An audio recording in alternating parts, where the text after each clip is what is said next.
What is up, YouTube? What is up, Jet Nation? Sean back with another video on the JETS Jet Show. I'm super excited to be back with you guys and wanted to just talk a little bit about OTAs, voluntary OTAs, the past 2 days. Some of the things I've been hearing from different reporters, out of practice. So obviously let's start with the most important player on the team. That would be Zach Wilson, obviously. Our second-year QB, so let's talk about him first. Yesterday at practice, had a great day.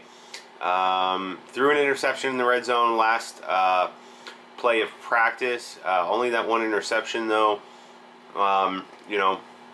Looked like he's working through the offense a lot faster. He's got things down. Heading into year 2, that is obviously giving me some great signs about his development this year and where he's going to be at by the time we're done with year 2. That sophomore season, in many cases for a lot of quarterbacks, is make or break. Right now with the way the league is and the way teams draft, usually they give their quarterbacks 2, maybe 3 years before they make a change. So,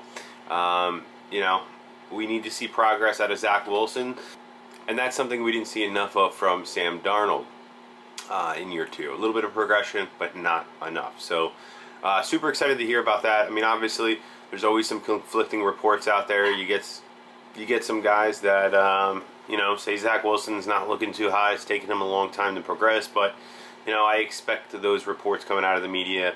They're looking for clickbait, they're looking for news, they're looking for people to read their articles and things like that. So that's to be expected. But from everything I've heard, he's making great progress in OTAs going into year 2. Another thing I wanted to talk about, Jason Pinnock, again, running with the ones. The Marcus Joyner was not practicing.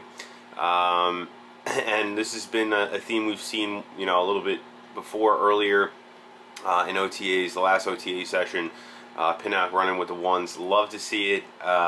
He's making that transition to safety. He played there the last 5 games of last year, but now he has a full off season to kind of really get into the playbook as a safety, learn what his roles are supposed to be, and I could see him taking over the #1 starting free safety role from Marcus Joyner. It's very exciting to see a 6th-round draft pick in year 2 making a push for playing time like that, and maybe that's why we didn't see any other additional moves made at the safety position, because they have, their dark horse in Jason Pinnock, and they think he's going to be able to take over that role. Another player I wanted to touch on, also at the safety position, Ashton Davis. Super exciting to see what he's going to turn out to be. I don't have a lot of super high hopes at this point for him, after a few rocky up and down years, but this is the first year he's been fully healthy in the offseason. So, I'm excited to see if there is anything he can contribute to this defense, maybe as a third safety in certain packages.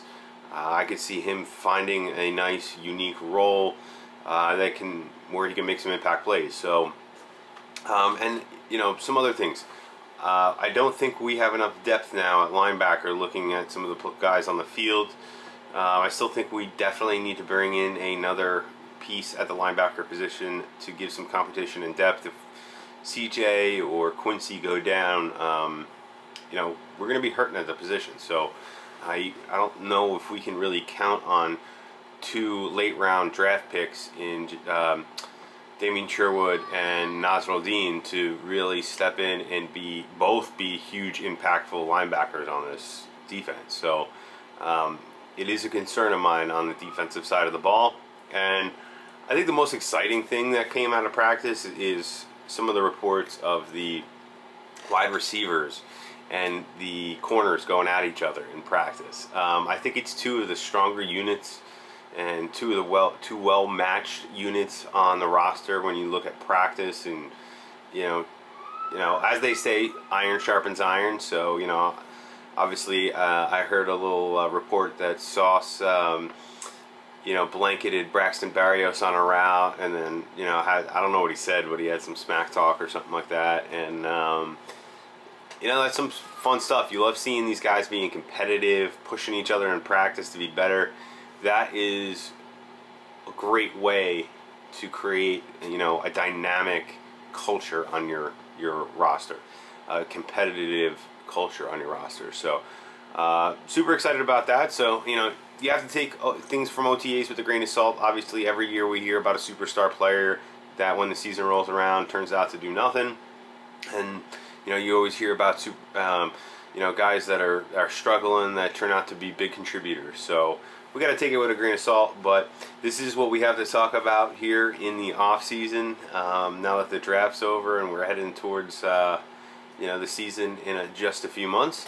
If you guys like the content, obviously like, subscribe, click that notification bell so you get, you know, notifications when my next videos come out.